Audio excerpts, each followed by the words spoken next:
நம்ம இன்னைக்கு பண்ண போகிறது சிம்பிள் பிரேக்ஃபாஸ்ட் ரெசிபீஸ். 10 நிமிஷத்துக்குள்ள பிரேக்ஃபாஸ்ட் எப்படி பண்ணலான்னு தான் பார்க்க போகிறோம். ஆஃபீஸ் கோயர்ஸ் ஆர் சமைக்கிறதுக்கு சோம்பேறித்தனம் படுறவங்களுக்கு இந்த ரெசிபீஸ் ரொம்ப ஹெல்ப்ஃபுல்லாக இருக்கும்.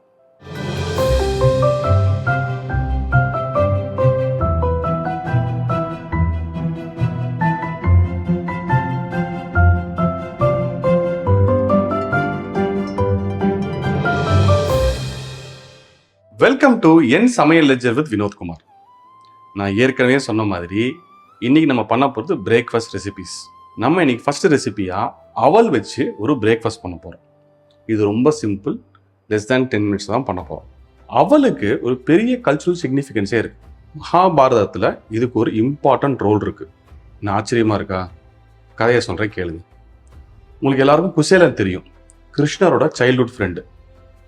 அவரும் கிருஷ்ணரும் ரொம்ப திக் ஃப்ரெண்ட்ஸ். ஆனால் காலப்போக்கில் அவங்க வேற பாதையில் போக ஆரம்பிச்சிட்டாங்க. கிருஷ்ணர் பெரிய மகாராஜா ஆகிட்டார். குசேலன் அவர் ஊர்லேயே இருந்திருக்கார். ரொம்ப வருஷம் கழித்து குசேலனுக்கு கிருஷ்ணரை பார்க்கணும்னு ரொம்ப ஆசை. ஆனால் ஒரு பயம் இருந்துகிட்டே இருக்கு. நான் ஒரு பெரிய மகாராஜா கிட்ட நம்ம போய் பார்த்தா அவருக்கு தெரியுமா தெரியாதான்னு ஒரு டவுட் இருந்துட்டு இருந்துச்சு. சரி பரவாயில்லன்னு சொல்லிட்டு கிளம்பி போயிருக்காரு. ராஜாவை பார்க்க போகிறப்ப எதாவது கொண்டு போகணும் இல்லையா, எதாவது பரிசு பொருள் கொண்டு போகணும். ஆனால் குசேலன்ட்டு எதுவுமே இல்லை. அவர் தேடி பார்த்துக்கார வீட்டில் அவல் மட்டும்தான் இருந்திருக்கு. சரி நம்ம இருக்கிற பொருளை கொண்டு போகலாம், எப்படியும் கிருஷ்ணருக்கு அவல் பிடிக்குன்ற ஒரு அசம்ஷனில் கிளம்பி போயிருக்கார். அங்கே போனோடனே பெரிய ஆரவாரம், பெரிய அரண்மனை, ஒரு பிரம்மாண்டத்தை பார்த்து அவர் ரொம்ப ஒரு மாதிரி ஒரு தயக்கமாக இருந்திருக்கு. ஆனால் கிருஷ்ணரை பார்த்தோன்னா பயங்கர சந்தோஷம், ரொம்ப ஹாப்பியாக எல்லாம் பேசிட்டு, குசேலா எனக்கு என்ன கொண்டு வந்திருக்க, ஏதாவது பரிசு கொண்டு வந்திருக்கியா அப்படின்னு கேட்டோன்னே குசேலனுக்கு ஒரு மாதிரி தர்ம சங்கடம் ஆயிடுச்சு. என்னடா இவ்வளோ பெரிய பிரம்மாண்டமான இடத்துல நம்ம அவல் போய் கொடுத்தா நல்லா இருக்குமான்னு யோசிச்சு அவள் எடுத்து கொடுத்துருக்காரு. ஆனால் கிருஷ்ணருக்கு அதை பார்த்தோன்னே செம்ம ஹாப்பி. ஏன்னா கிருஷ்ணருக்கு அவல் ரொம்ப பிடிக்கும். அதை சாப்பிட்டுட்டு அவ்வளோ பாராட்டுக்கார குசேலன், மறக்காம எனக்கு பிடிச்ச அவலை கொண்டு வந்திருக்கேன்னு. அப்படிப்பட்ட கல்ச்சுரல் சிக்னிஃபிகன்ஸ் இருக்கிற அவலை வச்சு தான் நம்ம இன்னைக்கு இந்த பிரேக்ஃபாஸ்ட் பண்ண போகிறோம். இதில் கல்ச்சுரல் சிக்னிஃபிகன்ஸ் மட்டும் கிடையாதுங்க. அவல் உடம்புக்கு ரொம்ப நல்லது, ரொம்ப ஈஸியாக டைஜஸ்ட் ஆகிடும். குழந்தைங்கலேருந்து பெரியவங்க வரைக்கும் தாராளமாக சாப்பிடலாம். இதில் பெருசாக அவல் அரிசிலேருந்து பண்ண நிறைய கார்போஹைட்ரேட் இருக்குன்னு நினைக்காதீங்க. அப்படிலாம் கிடையாது. இது நிறைய ப்ராசஸ் பண்ணி பண்ணுறப்ப அந்த கார்போஹைட்ரேட்லாம் கம்மியாயிடும், ஈஸியாக டைஜஸ்ட் ஆகிடும். இப்போ நம்ம இந்த அவல் வச்சு பண்ணுற பிரேக்ஃபாஸ்ட் ரெசிபியை பண்ண ஆரம்பிக்கலாம். இப்போ நம்ம பண்ண போகிறது அவல் உப்புமா. இந்த அவல் உப்புமாக்கு என்னென்ன இன்க்ரீடியன்ஸ் வருது நம்ம பார்க்கலாம்.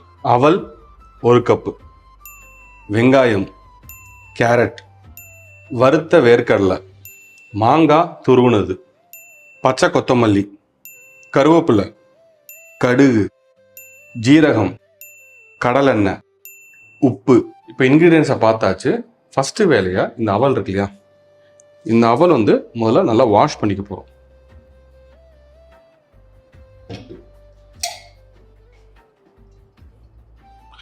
ஏன்னா இந்த அவலில் நல்லா தூசி இருக்கும். ஸோ நல்லா வாஷ் பண்ணிக்கோங்க. வாஷ் பண்ணிவிட்டு ஒரு 2 to 3 மினிட்ஸ் ஊறினா போதும்.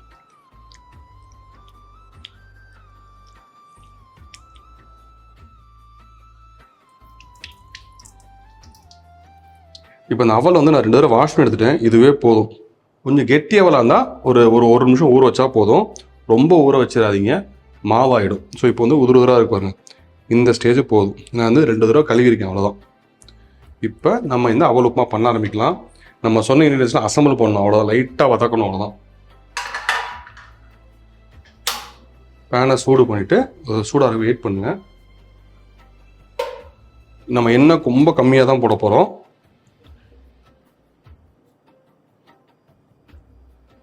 இதுக்கு இந்த வெங்காயம்லாம் ரொம்பலாம் வதங்கணும்லாம் கிடையாது. லைட்டாக அந்த சூடாகி அந்த டிரான்ஸ்லூஷன் இது ஸ்டேஜ் போதும். ரொம்ப அந்த ப்ரௌனெல்லாம் வதக்கணும்னு அவசியம் கிடையாது. இப்போ எண்ணெய் சூடாகிடுச்சு. நம்ம இப்போ கடுகு போட போகிறோம்.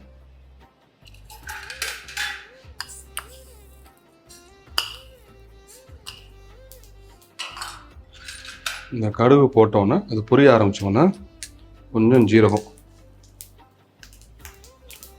அப்புறம் கொஞ்சம் கருவேப்பிலை, கொஞ்சம் பச்சை மிளகா.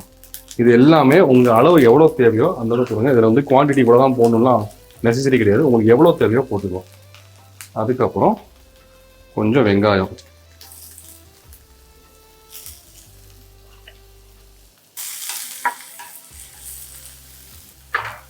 இந்த அளவு பாருங்கள், வெங்காயம் வந்து லைட்டாக வதங்க ஆரம்பிச்சிருக்கு. இந்த ஸ்டேஜ் போதும், ரொம்பலாம் வந்து வதங்க வேணும். இந்த ஸ்டேஜில் நம்ம கடலை ஆல்ரெடி நான் வறுத்து வச்சுருக்கேன், இது கொஞ்சம் போட்டுக்கோங்க. இதுவுமே உங்களுக்கு எவ்வளோ தேவையோ அந்த அளவு தான். இதில் இவ்வளோ தான் போடணும், அவ்வளோதான் போடணும் கிடையாது. உங்களுக்கு எந்த டேஸ்ட் பிடிச்சிருக்கோ அதை நீங்கள் பேலன்ஸ் பண்ணிக்கலாம். கேரட் வந்து துருவி வச்சுருக்கேன். அவல் வந்து ரொம்ப சாஃப்ட். நீங்கள் கேரட் நறுக்கி போட்டிங்கன்னா நல்லா இருக்காது. துருவி வச்சுருக்கேன், நீளமாக துருவி வச்சுக்கோங்க. இது கொஞ்சம் போட்டுக்கோங்க. இதுவுமே ரொம்ப குக்கெலாம் ஆக வேண்டாம். அதோட மாங்காய், நான் இங்கே தக்காளி போடலை, தக்காளிக்கு பதிலாக புளிப்புக்கு மாங்காய் போட்டிருக்கேன். இந்த மாங்காயும் போட்டுக்கோங்க. இதுவுமே உங்களுக்கு எவ்வளோ தேவையோ போட்டுக்கலாம். போட்டுட்டு நம்ம இங்கே ஊற வச்சிருக்கிற அவல் போட போகிறோம். அவல் நான் ஏற்கனவே சொன்னால் ரொம்பலாம் வந்து ஊற வச்சிடாதீங்க, மாவு மாதிரி ஆகிடும். இந்த உதிராக இருக்கணும், அந்த ஸ்டேஜில் ஊற வச்சிருக்கோம், அவ்வளோதான். அந்த ஸ்டேஜில் வந்து தண்ணியை வடிகட்டி, தண்ணி நல்லா வடிகட்டிடுங்க. கொஞ்சம் தண்ணி இருந்தாலும் மாவு மாதிரி ஆகிடும். இதுவே பாருங்கள், கொஞ்சம் நேரம் விட்டதுக்கு கொஞ்சம் அடியெல்லாம் வந்து சேர்ந்துருச்சு. லைட்டாக ஊற்றி விட்டு போட்டுருங்க, அவ்வளோதான். இதோட கொஞ்சம் பச்சை கொத்தமல்லி, அவளுக்கு தேவையான உப்பு, அவ்வளோதான். இப்போ அடுப்பு ஆஃப் பண்ணிவிடுங்க. அடுப்பு ஆஃப் பண்ணிவிட்டு இதை அப்படியே பரட்டி விடுங்க, அவ்வளோதான். இதில் வேணும்னா நீங்கள் மஞ்சத்தூள் போடலாம், உங்களுக்கு வந்து நல்லா கலராக இருக்கணும்னா. பட் ஆல்ரெடி நம்ம வந்து கேரட்டு, கருவேப்பிலை, கொத்தமல்லி, மாங்காய்லாம் போடுவோம். இது ஆல்ரெடி கலர்ஃபுல்லாக தான் இருக்கும். உங்களுக்கு வேணும்னா மஞ்சத்தூள் போட்டுக்கலாம், தக்காளி போடலாம், உங்களுக்கு என்ன காய் வேணாலும் போட்டுக்கலாம். சில பேர் உருளைக்கிழங்கு வேக வச்சு போடுவாங்க, அதே மாதிரி நீங்கள் பட்டாணி வேக வச்சு போடலாம். இதில் வந்து ரெஸ்ட்ரிக்ஷன்ஸே கிடையாது. உங்களுக்கு என்ன காய் பிடிச்சாலும் இந்த அவலோட சேர்த்துக்கலாம், அவ்வளோதான். இந்த டிஷ் ரெடி. நம்ம பார்த்தீங்கன்னா இது நம்ம பண்ணுறதுக்கு 10 நிமிஷம் கூட ஆகலை. இது நம்ம எல்லாமே அசம்பிள் பண்ண டைம் தான். ஈஸிலி 5 நிமிஷத்துலேயே பண்ணலாம். இப்போ நம்ம இதை பிளேட் பண்ணிட்டு எப்படி டேஸ்ட் இருக்குன்னு நான் சொல்கிறேன்.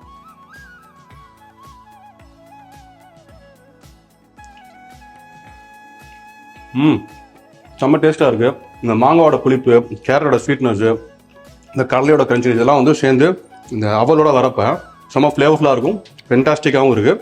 நீங்கள் இந்த மாதிரி நல்லா ஹெல்த்தியாக சமைங்க, என்ஜாய் பண்ணி சாப்பிடுங்க. நம்ம குயிக்காக இப்போ அடுத்த டிஷ் பண்ணுறதுக்கு போகலாம். நம்ம அடுத்த பிரேக்ஃபாஸ்ட் ரெசிபி, அதாவது 10 மினிட்ஸ்க்குள்ளே பண்ணக்கூடிய பிரேக்ஃபாஸ்ட் ரெசிபி இப்போ பண்ண போகிறது சேமியா, மசாலா சேமியா. முதல்ல அந்த மசாலா சேமியாவுக்கு என்னென்ன பொருட்கள் தேவைன்னு நம்ம பார்க்கலாம். சேமியா 1 கப்பு, வெங்காயம், கேரட், பச்சை கொத்தமல்லி, கருவேப்பிலை, பச்சை மிளகா, கடுகு, ஜீரகம், உப்பு, கடலெண்ணெய். இப்போ நம்ம இன்க்ரீடியன்ஸை பார்த்துருவோம் இந்த மசாலா சேமியா பண்ணுறதுக்கு. இப்போ நம்ம ஃபஸ்ட்டு வந்து இந்த சேமியாவை ட்ரையாக ரோஸ்ட் பண்ண போகிறோம். அடுப்பு ஆன் பண்ணிக்கலாம், லைட்டாக சூடாகட்டும். சூடானதுக்கப்புறம் இந்த சேமியாவை போட்டு நம்ம ரோஸ்ட் பண்ண போகிறோம். இந்த சேமியாவுக்கு ஒரு இன்ட்ரெஸ்டிங் ஹிஸ்ட்ரி இருக்குது. நம்ம சேமியா வந்து நம்ம ஈஸியாக எல்லாம் சாப்பிட்றோம், ஆனால் இதோட ஹிஸ்ட்ரி என்னது நம்ம யோசிக்கல. இந்த சேமியாவுக்கு ஈஸியாக ஒரு 3000 வருஷம் ஹிஸ்ட்ரி இருக்குது. நம்ப முடியுதா? நம்ம ஊரில் இது சேமியான்னு சொல்கிறோம், பட் இது ஆக்சுவலாக ஆரிஜினேட் ஆனது 2-3 இடத்துலன்னு சொல்கிறாங்க. ஒன்று வந்து சைனாவில் ஆரிஜினேட் ஆகுதுன்றாங்க, இன்னொன்று பர்ஷியா, அதாவது அரேபியாவில் ஆரிஜினேட் ஆகிருக்கு, இன்னொன்று யூரோப்லன்னு சொல்கிறாங்க. அங்கே ஒரு இடத்துலையும் ஒரு பேர் இருக்குது. இன்னும் சொல்லப்போனால் இப்போ நம்ம சாப்பிட்ற குனாஃபா, அரேப் பெனின்சுலாவில் கிடைக்கிற குனாஃபா வந்து அதோட மெயின் இன்க்ரீடியன்ட்டே இந்த சேமியா தான். அதே மாதிரி சைனாவில் வந்து ரைஸ் பேஸ்டு சேமியா நிறைய பண்ணுறாங்க. அதே மாதிரி யூரோப்பில் பார்த்தீங்கன்னா வீட் பேஸ்டு சேமியா, அதாவது அதுக்கு வேறு பேர் வச்சுருக்காங்க, பாஸ்தான்னு சொல்லுவாங்க, அதுவுமே சேமியா மாதிரி தான். ஸோ வந்து ஒரு ரீஜன்லையும் ஒரு பேர்.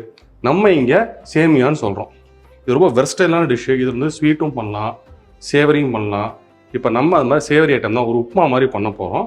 நம்ம வந்து மசாலா ஐட்டம்ஸ், மசாலானா ரொம்ப பெரிய மசாலா கிடையாது, காமன் இன்க்ரீடியன்ஸ், வீட்டில் கிடைக்கிற காமன் இன்க்ரீடியன்ஸ் வச்சு ஒரு உப்புமா மாதிரி பண்ண போகிறோம். இப்போ அடுப்பு சூடாயிடுச்சு. இப்போ நம்ம இந்த சேமியாவை போட்டு நம்ம ரோஸ்ட் பண்ண போகிறோம். இது ரொம்ப நேரம்லாம் ஆகாது, 1 நிமிஷம் தான் ஆகும். லைட்டாக ப்ரௌன் ஆக ஆரம்பிக்கும். அந்த ஸ்டேஜில் இதை ஆஃப் பண்ணிடுங்க. இன்னும் ஈஸியாகணும்னா ரோஸ்டட் சேமியாவே விற்கிது.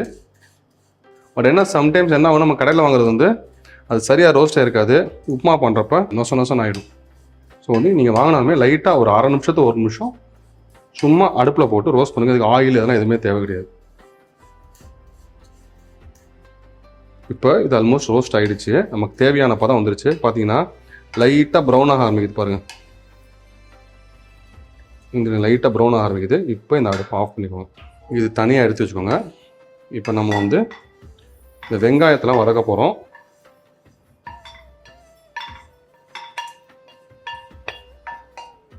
இப்போ அடுப்பு சூடானதுக்கப்புறம் லைட்டாக எண்ணெய் ஊற்றுங்க, ரொம்பலாம் வேண்டாம்.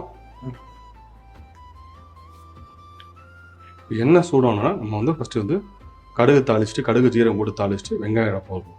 எண்ணெய் நல்லா சூடாயிடுச்சு. இப்போ வந்து நம்ம கடுகு போட போகிறோம். கடுகு பொரியிறப்ப இது ஜீரகம். இது ஜீரகம் நீங்கள் சோம்பு கூட போடலாம், அதுவும் டேஸ்ட்டாக தான் இருக்கும்.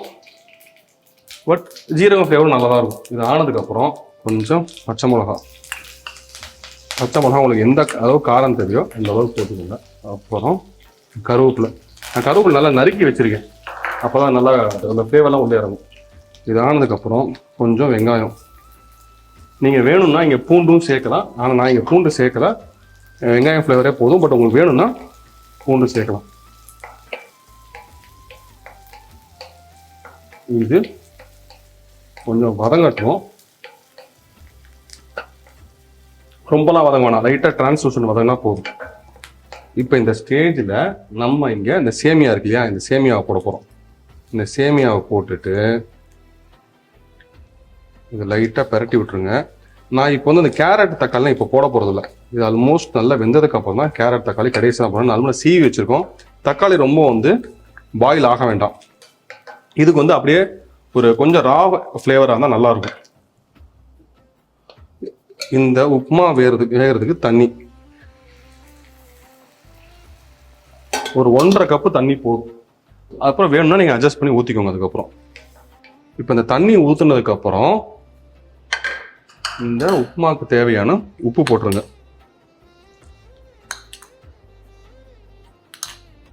உப்பு போட்டு லைட்டாக மிக்ஸ் பண்ணிட்டு முடிஞ்சா மூடி வச்சிருங்க, இன்னும் சீக்கிரம் ஆகும். இப்போ ஆல்மோஸ்ட் இந்த சேமியா முக்கால்வாசி வெந்துருச்சு, உங்களுக்கு பார்த்தாலே தெரியும்.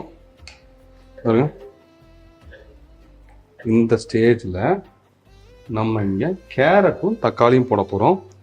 இந்த உப்புமாக்குமே நீங்கள் என்ன காய்கறி வேணால் போடலாம். பட்டாணி போடலாம், உருளைக்கிழங்கு போடலாம், காலிஃப்ளவர் போடலாம், கேப்சிகம் போடலாம், அதுவும் நல்லாயிருக்கும்.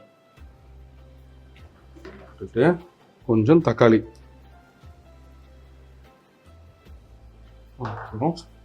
கொஞ்சம் பச்சை கொத்தமல்லி இதை போட்டுட்டு லைட்டாக பரட்டி விடுங்க.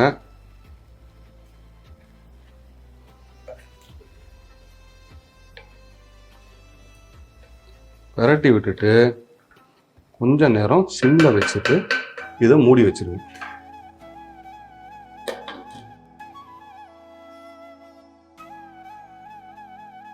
இப்போ டோட்டலாக நம்ம இந்த குக் ஆகிற டைம் வந்து ஒரு 2 to 3 minutes ஆகிடுச்சு. இப்போ அடுப்பு ஆஃப் பண்ணுங்க. ஆல்மோஸ்ட் ஆயிருக்கும், செக் பண்ணலாம். நல்லா வெந்திருக்கு, நல்லா கலர்ஃபுல்லாகவும் இருக்குது. இதுக்கு மேலே விட்டிங்கன்னா இந்த சேமியா வந்து குழஞ்சிரும், ஊராக இருக்காது, உப்புமா மாதிரி இருக்காது, ஒரு மாதிரி களி மாதிரி ஆகிடும். இது வந்து இந்த ஸ்டேஜில் ஆஃப் பண்ணிவிட்டு இதை நம்ம பிளேட் பண்ணிவிட்டு எப்படி இருக்குன்றதை டேஸ்ட் பண்ணலாம். இந்த மசாலா சேமியாவை நான் எப்படி இருக்குன்னு டேஸ்ட் பண்ணிட்டு சொல்கிறேன்.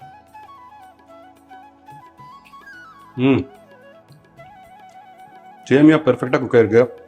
நம்ம போட்ட இன்க்ரீடியன்ஸ் எல்லாமே நல்லா பிளெண்ட் ஆகி ரொம்ப ஒரு ஹோல்சம் எஃபெக்ட் கொடுக்குது.